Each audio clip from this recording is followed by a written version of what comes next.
नमस्कार, मैं Atul Jain. Hindi news channel नेता नगरी 24/7 चैनल पर आप सबका हार्दिक स्वागत है।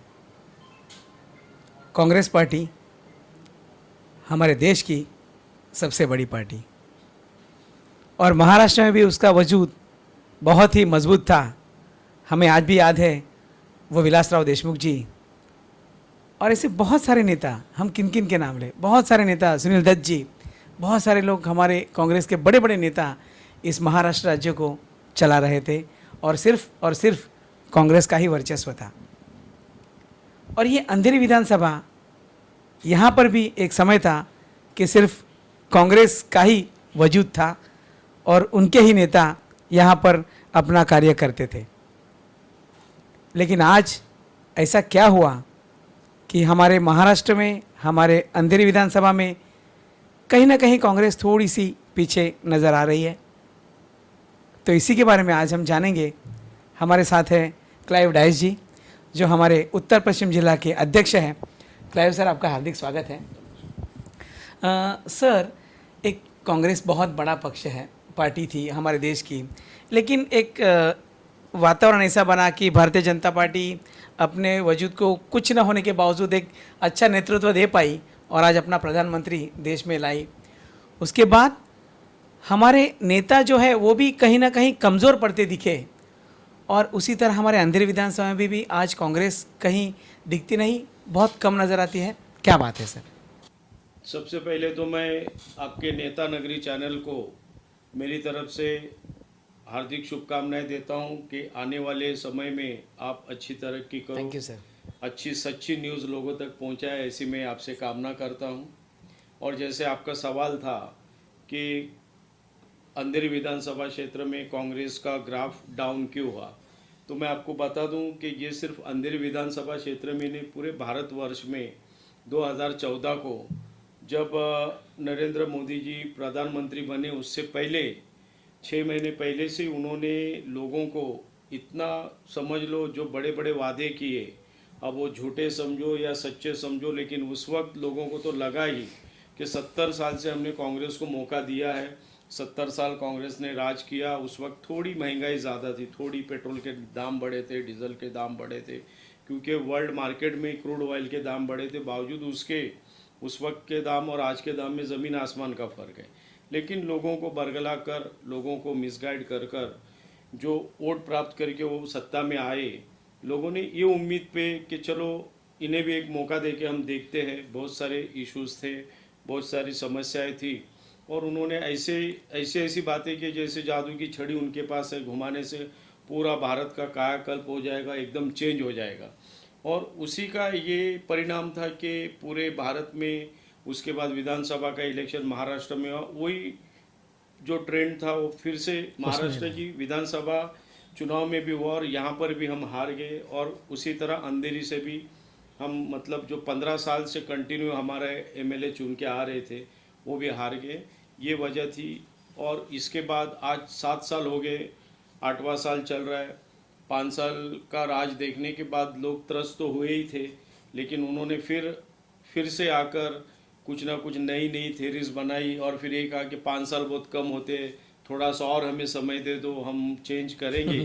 तो लोग सोचते हैं चलो ठीक है, लेकिन जो 5 साल पहले जो उनको मैंडेट मिला था, उसके बाद 5 साल में काफ़ी ग्राफ गिरा, लेकिन सरकार उनकी बनी। लेकिन मुझे पूरी उम्मीद है आने वाले दिनों में आज लोग समझ रहे कि भाई वो 70 साल वाली सरकार इनसे काफ़ी बेहतर थी, क्योंकि मोदी जी ने कहा था, बीजेपी वाले ने कहा था कि हम देश को बहुत आगे बढ़ाएंगे, बहुत तरक्की देंगे, लोगों को घर घर में किसी भी चीज़ की तकलीफ नहीं होगी। लेकिन आज आप देख रहे महंगाई जो कांग्रेस के राज में थी उससे कहीं ज़्यादा महंगाई बढ़ी। पेट्रोल के दाम, डीजल के दाम इतने बड़े हैं। पेट्रोल डीजल ही तो मेन होता है, इनके दाम बढ़ने से बाकी सब चीज़ों के दाम अपने आप बढ़ जाते हैं। और लोगों के अब ये बात समझ में आ रही है। आने वाले चुनाव में आप देखोगे कि कुछ ना कुछ फेरबदल आपको दिखेगा। मतलब सर, अभी हम ये कभी नहीं भूल सकते कि हमारे पास विलासराव देशमुख साहब जैसे नेता थे, सुनील दत्त साहब जैसे नेता थे।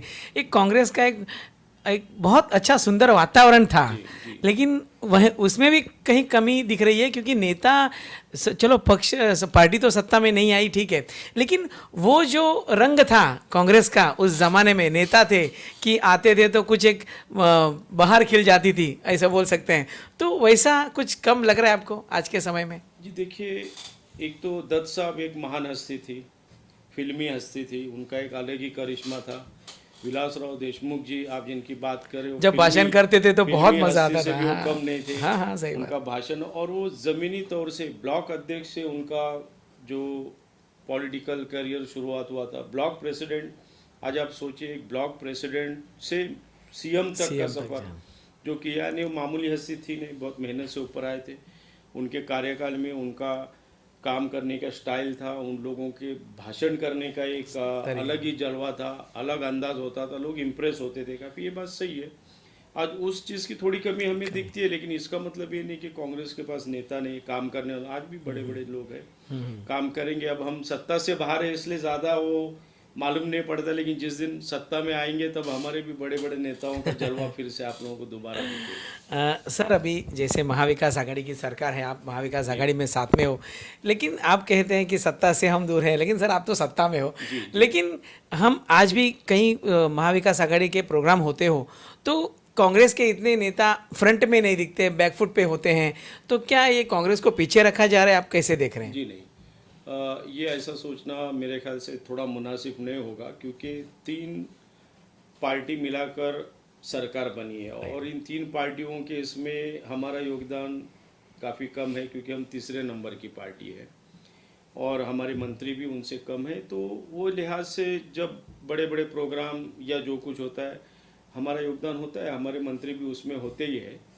लेकिन ठीक है, अभी मुख्यमंत्री शिवसेना का है, उप मुख्यमंत्री राष्ट्रवादी का है, जिसकी वजह से उनको मीडिया में ज़्यादा माइलेज मिलती है, लोगों में ज़्यादा माइलेज मिलता है, इसलिए वो दिखाई देता है। लेकिन हमारे मंत्री भी अच्छा काम कर रहे, लोगों के बीच जा रहे। मतलब आप कभी भी हमें ज़रूरत पड़ती है, हम वर्षाताई को कांटेक्ट करते हैं, अभी फ़ोन करो तो तुरंत उठाती है, असलम भाई फ़ोन उठाते, लोगों की सेवा करते हैं।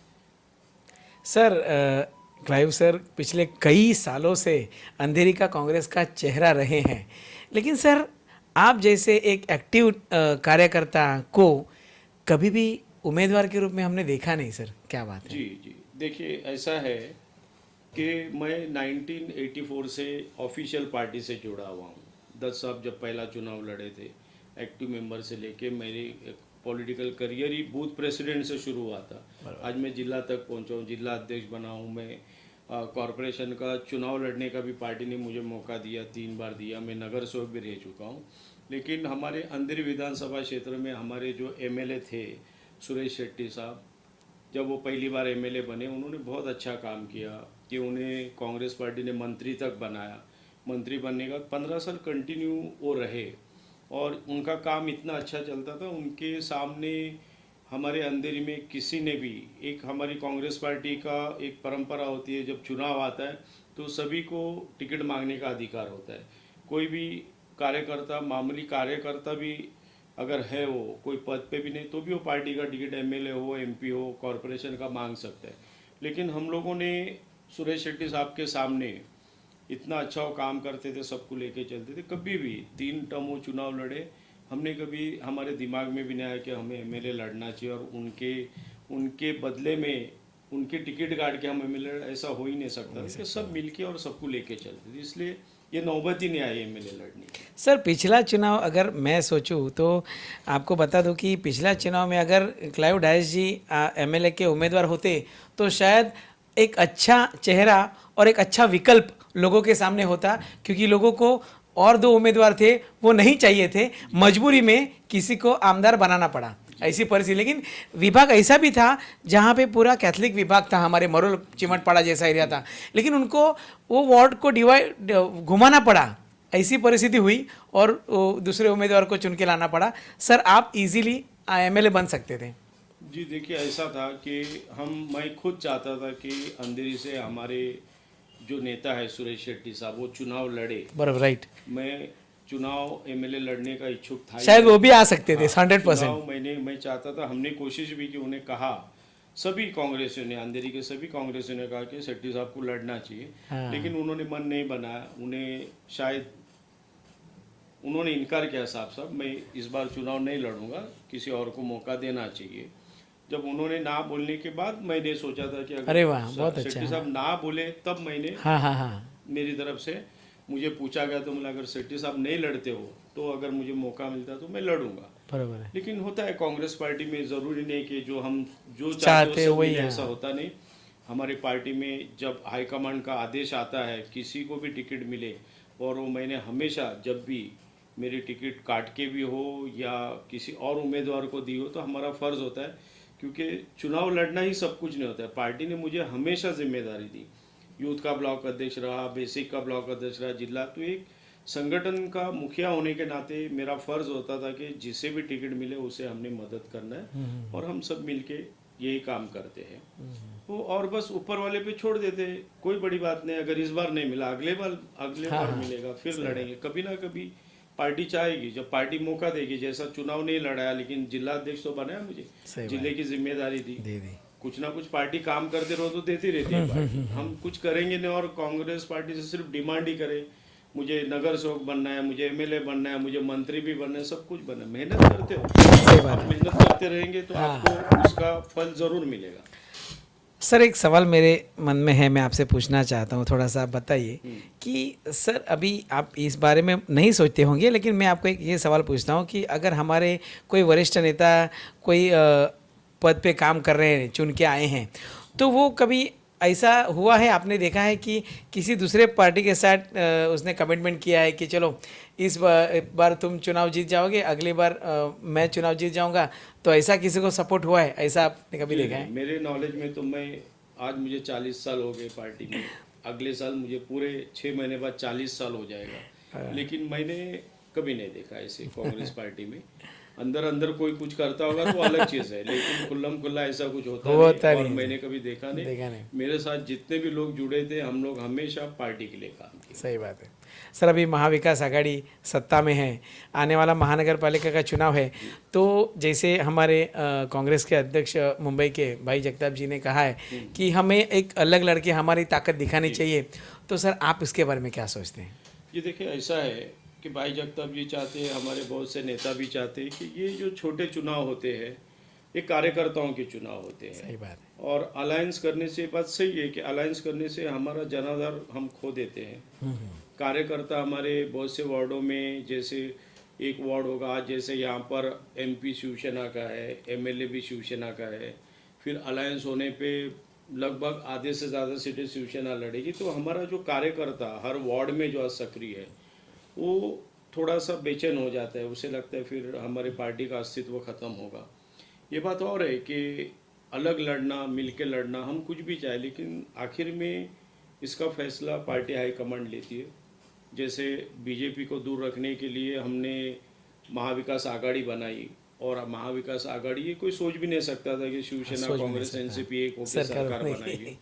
एक एक्सपेरिमेंट हुआ बीजेपी को दूर रखने के लिए, और सरकार बहुत अच्छी चल भी रही है। हालांकि बीजेपी वाले रोज़ सपने देखते हैं, रोज़ बोलते हैं अभी 8 दिन में गिरेगी, 10 दिन में गिरेगी, महीने भर में सरकार गिरेगी, लेकिन 2 साल हुए कुछ हुआ नहीं, बहुत अच्छे से चल रही है। तो हो सकता है आने वाले दिनों में हाईकमांड जो भी फैसला ले, हमारी तैयारी हर वार्ड में लड़ने की है। बराबर है। अगर हाईकमांड हमें इजाज़त देते हम हर वार्ड में लड़ेंगे, अगर अलायंस करके लड़ना है तो भी हमें लड़ना है, जो हाईकमांड का फैसला है। सर एक सवाल का जवाब आप मुझे प्लीज़ दीजिए कि अभी मतदार, एक तो मतदान जैसे तैसे 50-60% होता है जी। और पिछली बार शिवसेना कांग्रेस को सत्ता में आने के लिए लोगों ने आदेश दिया था मतदान करके, लेकिन वो महाविकास आघाड़ी बनी, तो आने वाले चुनाव में मतदारों के मन पे बहुत सारा असर हुआ आप देखोगे? हो सकता है, ये तो चुनाव के बाद ही हमें पता चलेगा लोगों के माइंड में क्या है, क्योंकि जैसा बहुत बार ऐसा होता है कि हम कुछ और सोचते हैं, बहुत कुछ हमें सोचता है कि नहीं इस बार जैसे पिछले चुनाव में भी ऐसे हुआ कि हमें लगता है नहीं हम ही जीत जाएंगे, पूरा हमारे साथ ही जनाधार लोग दिखाते भी है, हम उम्मीदवार के साथ घूमते, लोग बोलते भी हमें कि भाई हम आपके साथ ही है, हमें बीजेपी नहीं चाहिए, शिवसेना नहीं चाहिए या कोई और पार्टी नहीं चाहिए, आपके साथ है। लेकिन जब रिजल्ट आता है तो बहुत उल्टा हो जाता है। तो लोग हमारे बहुत समझदार होते हैं, उनके माइंड में बहुत कुछ होता है, वो बताते नहीं, वो जाके बटन दबा के वो बता देते हैं कि हमारे मन में क्या है। और उनका जो जनाधार जो मैंडेट होता है हमको मान के चलना ही पड़ता है। अगर लोगों ने हमें एक्सेप्ट नहीं किया तो नहीं किया, हमें ये खोजना है कि क्यों नहीं किया, हमसे क्या गलती हो गई, क्यों लोग हमसे नाराज़ है, हमें ये ढूंढना है, बजाय इसके कि हम लोगों को दोष दे या दूसरे पार्टी को दोष दे कि इन्होंने खरीद फरोख्त की, ये ऐसा कुछ होता नहीं है। आप काम करो, लोग अपने आप आपको सर पे उठा लेंगे। सर आप उत्तर पश्चिम जिला से काम कर रहे हो, इतना बड़ा जिला है सर। आप अब पहले तो मैं अंधेरी का पूछूंगा कि सर पहले सुरेश शेट्टी साहब थे, तो शेट्टी साहब क्या इतने इंटरेस्टेड है पक्ष में, अभी पार्टी में इतनी लोगों को सेवा दे रहे या एग्रेसिव से आगे आ रहे हैं काम करते हुए कांग्रेस में? जी ज़रूर। या और कौन है फिर? नहीं, अभी जैसे आज 7 साल हो चुका है, 7 साल पहले तक वो मंत्री थे, उसके बाद चुनाव हार गए, हारने के बाद इस बार वो लड़े नहीं, इस दौरान 7 साल बीत गए, लेकिन कांग्रेस पार्टी से तो लगा उनको है ही है। अच्छा, कांग्रेस पार्टी में तो काम कर ही रहे, यानी एक नेता दिखेंगे आगे भी? जी जरूर। अच्छा, क्योंकि आज भी वो यहीं पर बगल में ऑफिस है उनके, अंदर में हफ्ते में 3 बार अपने कार्यालय में आते हैं, 3-3 घंटा बैठते, लोगों की समस्या सुनते हैं और जितना उनसे बन सकता है। वो दौर और था जब वो सत्ता में थे, मंत्री थे, लोग ज़्यादा आते थे और पावर का जो उनके हाथ में पावर होती थी वो हिसाब से उन्होंने काम किया। सबसे बड़ा तो उनका योगदान है जो राजीव गांधी जीवनदायी योजना जो उन्होंने बना थी, ये तो इतनी बेहतरीन योजना थी, ये सुरेश शेट्टी साहब जैसा इंसान ही सोच सकता है। मैं तो इस बात के लिए उनका बहुत ही कायल हूँ कि जो गरीब आज क्या चाहता है, गरीब अपने देश का गरीब, मुंबई का गरीब, 2 चीज़ें, एक तो उसका शिक्षण और एजुकेशन और जो हेल्थ, सही बात, ये 2 चीज़ें। मैं आने वाली सरकार हो कोई भी हो, मेरी तो ये बोलता हूँ एक डिमांड रहेगी कि बाकी सब छोड़ दो, फुकट में ये बांटना वो बांटना लोगों को, ये सिर्फ वोट लेने के लिए बांटा जाता है। बराबर है। अनाज बांटना कुछ भी, गरीबों को अगर आप वाकई गरीबों का उद्धार चाहते हो तो मुफ्त में शिक्षा दो और मुफ्त में उनका इलाज, 2 चीज सिर्फ हमारा भारत देश करेगा लोगों, बहुत बड़ी बात है। बाकी सब लोगों ने अपनी मेहनत से कमा के खाना है। सही बात है। तो हम क्या करते हैं, सिर्फ वोट पाने के लिए टैबलेट बांटना, साइकिल बांटना, स्कूटर, ये सब वोट के लिए लालच देते। कोई भी हो, फिर वो हमारी पार्टी हो, कोई भी हो, बीजेपी हो, कोई भी हो, इस चीज का सच्ची सेवा होनी चाहिए। विरोध करता हूँ, मैं विरोध में रहता हूँ इस चीज के। अगर लोगों की सेवा करना है, 2 चीज, एजुकेशन, अमीर गरीब हो कोई भी हो, सही बात। और उसका इलाज मुफ्त में पूरे देश में, ये 2 चीज आप दो ना, ये आसान है, कर सकते। लेकिन हम वोट की राजनीति के लिए इन 2 चीजों से लोगों को हम चाहते ही नहीं कि लोग पढ़े, बच्चे पढ़ लिख के आगे तो समझदार हो गए, बच्चे समझदार हो गए तो समझदार लोगों को चुनेंगे। तो मैं ये इसलिए इसके खिलाफ हूँ, इसलिए मैं शेट्टी साहब का बहुत कायल हूँ जो जीवनदायी योजना उन्होंने बनाई थी, और मैंने खुद उस योजना में इतने लोगों को लाभ दिलाया।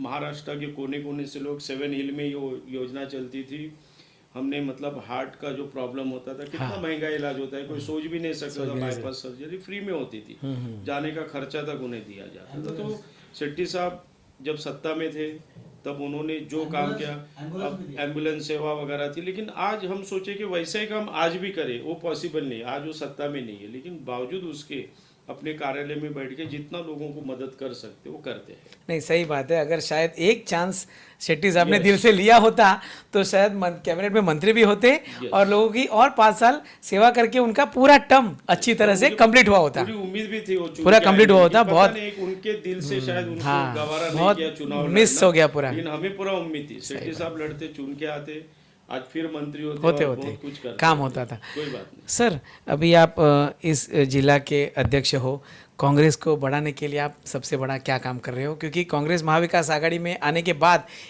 फिर से एक बार एक अच्छा जुनून तैयार हो चुका है, तो आप क्या कैसे कर रहे हो? सबसे पहले तो जिला अध्यक्ष जब से आज 2 साल से मैं बना हूँ, मेरे जिले में 44 वार्ड आते हैं, जिसमें 40 पूरे वार्ड है, 4 वार्ड आधे आधे है। हर वार्ड में हम जा रहे हैं और ये काम के लिए मुझे सबसे बड़ी बात होती है, हमारा जिले का जो नेता है संजय निरुपम जी, जो यहाँ से MP चुनाव लड़े, और संजय निरुपम साहब जैसा भी एक इंसान आज भी राज्यसभा सदस्य होने के बावजूद, MP होने के बावजूद, मुंबई अध्यक्ष होने के बावजूद, हम जब उनको बुलाते तो रोड पे आके फुटपाथ पे हमारे साथ बैठते हैं आंदोलन में, फेरी वालों का आंदोलन हो, रिक्शा वालों का आंदोलन हो, गरीबों की मदद की चीज़ हो, वैसे ही इस सब में बढ़ चढ़ कर वो हिस्सा लेते हैं। प्लस मुझे मेरे कंधे से कंधा मिलाकर, ये नहीं कि मैं जिला अध्यक्ष हूँ, मैं तो इतने बड़े लेवल पे हूँ तो ये कहीं गली में बुलाता मैं क्यों जाऊँ, लेकिन छोटा प्रोग्राम हो सर फ़ोन करूँ, सर ऐसे ऐसे समस्या है यहाँ पर, हमें आरे में कुछ प्रॉब्लम हो रहा है, वहाँ दौड़े चले बहुत आते बड़ी हैं। बात है। हाँ, मोहसिन भाई हमारे वहाँ पर बच्चों का स्कूल का एडमिशन बंद हुआ था, एमएस स्कूल का, वहाँ पर 60 दिन तक फुटपाथ पर बैठ के आंदोलन किए। डेली वहाँ पर भी निरुपम साहब हमारे साथ आकर फुटपाथ पे बैठते थे। तो ये सब चीज़ें मायने रखती है। अगर आज मेरा ये जिला में मजबूती से चला रहा हूँ तो उसका पूरा क्रेडिट मैं निर्वाह हमारे संजय निरुपम साहब बहुत और हमारे और भी नेता है सब इस जिले के, जो मुझे बहुत प्यार से मेरे साथ रहते हैं और हर काम में मुझे मदद करते हैं, इसलिए मैं उनका बहुत बहुत तहे दिल से शुक्रिया भी अदा करता सर, अभी एक आखिरी सवाल कि आने वाली महानगर पालिका चुनाव में हमें आप कहाँ पर दिखोगे, एक उम्मीदवार के रूप में या पूरी जवाबदारी आपके ऊपर है, कैसे करोगे? हूँ। वैसे तो जिम्मेदारी है ही है मेरे पास पूरे ज़िले की, लेकिन पार्टी ने कहा गया है क्योंकि इस बार माहौल हमें ज़्यादा से ज़्यादा सीट महानगर पालिका में बढ़ानी है, तो मुझे भी और शायद आपको और भी दिखेंगे बड़े बड़े हमारे नेता भी कॉरपोरेशन चुनाव लड़ सकते हैं। नेता यानी जो बड़े जिन्होंने एमएलए की सीट मांगी थी लेकिन उन्हें एमएलए नहीं मिला, उनको भी कॉरपोरेशन लड़ना पड़ेगा। मुंबई अध्यक्ष जी ने भी कहा है, संजय निरुपम जी ने भी मुझे कहा है आपको भी लड़ना पड़ेगा, तैयारी हमें है। एक सीट बहुत कीमती है, सही बात। बढ़ानी है।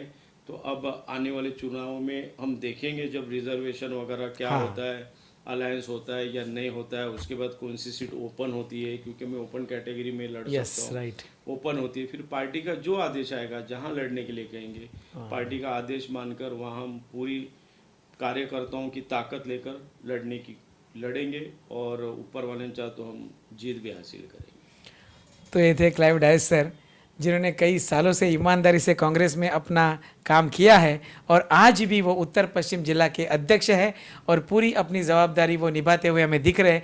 हर सवाल का बहुत अच्छी तरह से आपने जवाब दिया सर, आपका बहुत बहुत धन्यवाद। आपको बहुत बहुत शुभकामनाएं आने वाले दिनों के लिए। Thank you sir. बहुत बहुत